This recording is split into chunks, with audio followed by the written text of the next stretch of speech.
Literally nothing shocks me anymore. In a world where pretty much anyone can make a list of demands except for law-abiding citizens and expect them to be met, listen to this story. The illegals living in Denver have just come out with a list of demands for the city of Denver to follow. Here are the demands they have. Number 1. Migrants will cook their own food with fresh, culturally appropriate ingredients provided by the city instead of pre-made meals.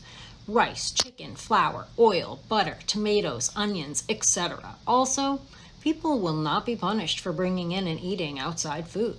Number 2. Shower access will be available without time limits and can be accessed whenever. We are not in the military, we're civilians. Number 3. Medical professional visits will happen regularly and referrals, connections for specialty care will be made as needed. Number 4. All will receive the same housing support that has been offered to others. They cannot kick people out in 30 days without something stable established. Number 5. There needs to be a clear, just process before exiting someone for any reason, including verbal, written, and final warnings. Number 6. All shelter residents will receive connection to employment support, including work permit applications for those who choose to seek employment. Number 7. Consultations for each person or family with a free immigration lawyer must be arranged to discuss progress, their cases, and then the city will provide ongoing legal support in the form of immigration document clinics, and including transportation to relevant court dates. Number 8. The city will provide privacy for families, individuals within the shelter. Number 9.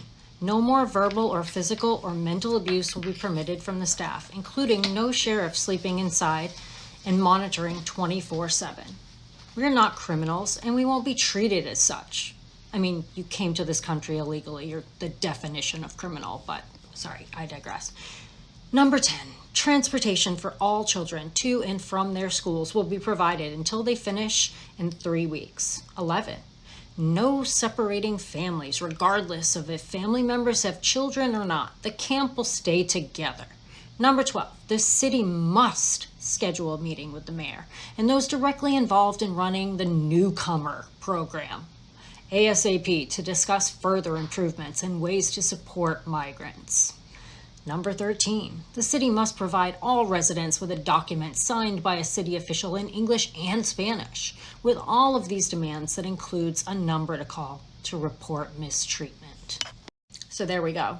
A bunch of criminals have a list of demands that the United States must meet, all while we have citizens sleeping on the street because they can't afford their rent any longer. We have veterans that signed their name on the dotted line to give their life for the freedoms that we take regularly for granted. They don't get any of these demands. They would be laughed at if they were even to ask for demands. But somehow, illegal immigrants coming into our country have the belief that they can list a bunch of demands and we will just give them to them. That's the world we live in now. And I am somehow not shocked at all. Love to hear your thoughts, though. Leave them in the comments section.